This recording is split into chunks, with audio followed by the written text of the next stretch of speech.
Boa tarde a todos, sejam muito bem-vindos a mais uma aula de Linguística Gerativa.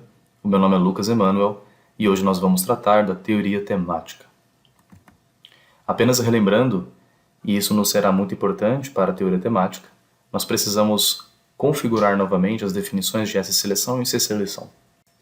Para quem quer que já tenha assistido às outras aulas, vai se lembrar que os fenômenos de seleção semântica se dão principalmente a partir dos núcleos lexicais, e os fenômenos de seleção categorial se dão a partir dos núcleos funcionais. Para a teoria temática será mais importante as seleções semânticas. Então, apenas para relembrar, os núcleos lexicais são aqueles que selecionam semanticamente os seus argumentos. E se assim o fazem, não podem selecionar qualquer argumento, porque agora os aparatos semânticos que estão internos ao léxico são eles que vão definir e decidir quais são os argumentos que dele vão derivar. Se é assim, isto é, se existe a necessidade de nós termos determinados argumentos que estão diante do léxico, nós temos que conceituar este fenômeno como uma restrição. Existe uma restrição de seleção, não é qualquer argumento que surge. Por exemplo, se nós vemos a frase "O João beijou a Maria", nós temos aqui muito claro que é uma frase gramatical, o verbo beijar seleciona semanticamente o argumento externo "O João" de maneira perfeita.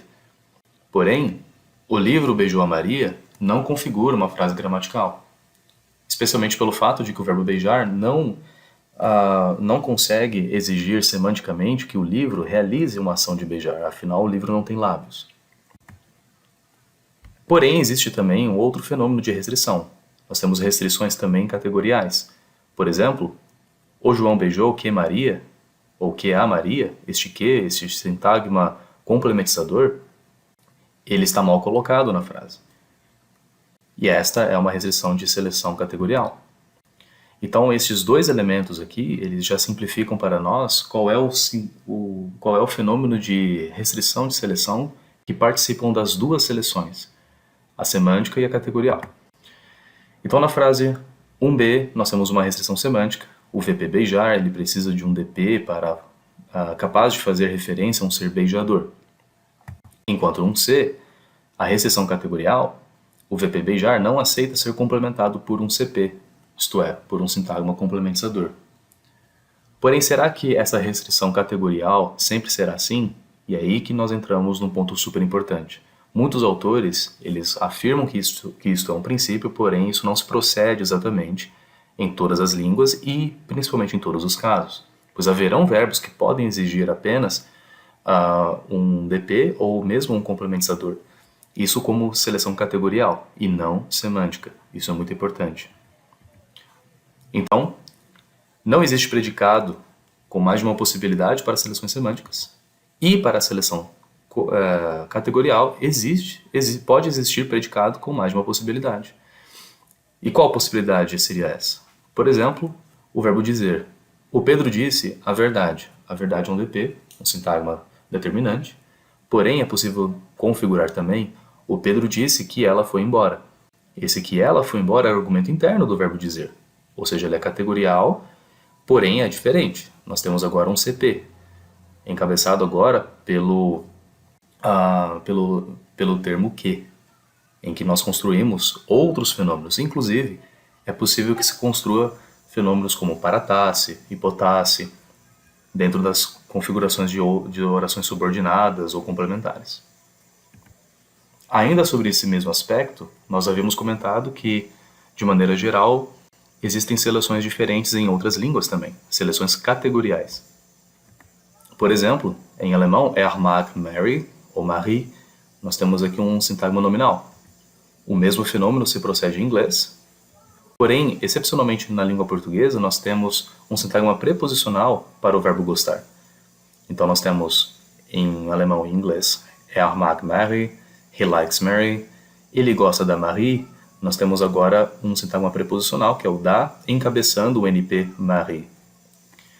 Apenas como critério ilustrativo, a mesma seleção categorial é feita no italiano. Porém, o argumento externo, li, não é um pronome reto. Estes outros fenômenos também serão analisados pela teoria temática e principalmente pela teoria do caso, onde nós veremos mais no futuro como algumas variações também se procedem. Bom, e as seleções semânticas, será que elas podem também fazer esse embaralhamento? Será que elas permitem também outras seleções, outras configurações? Bom, enquanto as informações categoriais de um argumento podem estar em variação, as semânticas parecem ser universais, ontológicas. Aqui vocês podem ver a citação no novo manual de sintaxe, que nós sempre recomendamos para vocês. Então tudo isso deve estar muito claro no momento em que nós pensamos sobre o que é um sujeito, o que é um agente e assim por diante. Nós havíamos comentado, inclusive, que o conceito de sujeito não é suficiente para elucidar determinadas construções fraseáticas. E a teoria temática nos ajuda justamente a elucidar como que a seleção semântica de um determinado item lexical procede dentro da frase, e é isso que vai nos ajudar a identificar quais são os agentes, quais são os pacientes, os instrumentos dentro de uma sentença.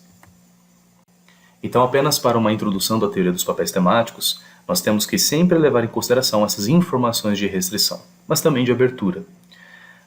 Levando em consideração o que nós havíamos dito, o aluno leu o artigo. É uma frase que nós já sabemos analisar do ponto de vista da teoria X-, nós podemos já construir essa frase e representá-la em uma árvore sintática, naquele sistema arbóreo que nós havíamos apresentado para vocês. Porém, aqui o que nós devemos levar em consideração não é somente as relações sintagmáticas agora, mas precisamente o que essas relações sintagmáticas exigem na base. E o verbo ler, ele vai exigir, agora não uma categoria N, pois ele é uma categoria V, 2 números de argumentos, a seleção categorial de 2 DPs, nós temos o aluno, o artigo, e uma seleção semântica de agente e de paciente. Quem é o agente? O aluno, pois é ele que realiza a ação de ler. E quem é o paciente, ou qual é o tema? O artigo, pois o artigo recebe a ação de ser lido. Então nós temos, do ponto de vista semântico, um leitor, identificado a partir do verbo ler, e nós temos um elemento, um objeto lido, o artigo. Então este vai ser o nosso grande foco. A teoria dos papéis temáticos estuda precisamente os itens lexicais e suas seleções categoriais e semânticas. Então, como nós havíamos já explanado para vocês, existem outros núcleos lexicais que selecionam argumentos do ponto de vista semântico, bem como a categoria N. Vejamos essa frase, a leitura do artigo pelo aluno. Nessa frase nós temos, a rigor, as mesmas características que aquela outra. A rigor nós vamos encontrar, através dessa simples configuração, o mesmo agente. Porém, aqui a frase ela está, de todo modo, completamente diferente. Nós temos agora uma transfiguração do verbo ler para um substantivo, leitura. Nós temos ainda o mesmo número de argumentos. Nós temos ainda, dentro dos números de argumentos, a seleção categorial, só que dessa vez de maneira diferente. Nós temos agora um sintagma determinante e um sintagma preposicional, precisamente a leitura do artigo e principalmente pelo aluno, e através dessa categoria, a seleção semântica. Este pelo aluno vai ser o agente da ação. É ele que realiza a ação de fazer a leitura do artigo. Bom, vocês viram aqui então que é possível que dentro de determinadas categorias nominais, é possível que haja, por exemplo, um agente, um tema, um paciente, ou mesmo outras marcações temáticas que evidenciam que não somente o sintagma verbal, mas também outros sintagmas, bem como o preposicional, podem receber essas marcações. Ou seja, existem outros núcleos lexicais que permitem a absorção e marcação temática. Se é um agente, se é um tema, etc. Porém, nós devemos levar em consideração aqui um elemento muito importante. Não são todos os sintagmas preposicionais que configuram a possibilidade de serem marcados pelos papéis temáticos. Vejamos um exemplo. Na sentença "a fala do professor é confusa", nós temos aqui, a rigor, as mesmas características. Nós temos um NP fala, nós temos uma categoria nominal e menos verbal. E na árvore sintática, aparentemente, nós temos as mesmas características que nós teríamos na frase anterior. Contudo, Nós não temos marcação temática porque a preposição do professor, o sintagma preposicional do professor, é uma preposição funcional e não lexical. Então, dentro destas informações de restrição, nós podemos, por exemplo, configurar aqui numa pequena tabela que o verbo ler, ele exige, do ponto de vista temático, um agente e exige igualmente um tema, aqui representados pela letra I e letra J. E a realização da frase, a partir do verbo ler, uma possibilidade, obviamente, é o aluno ler o artigo.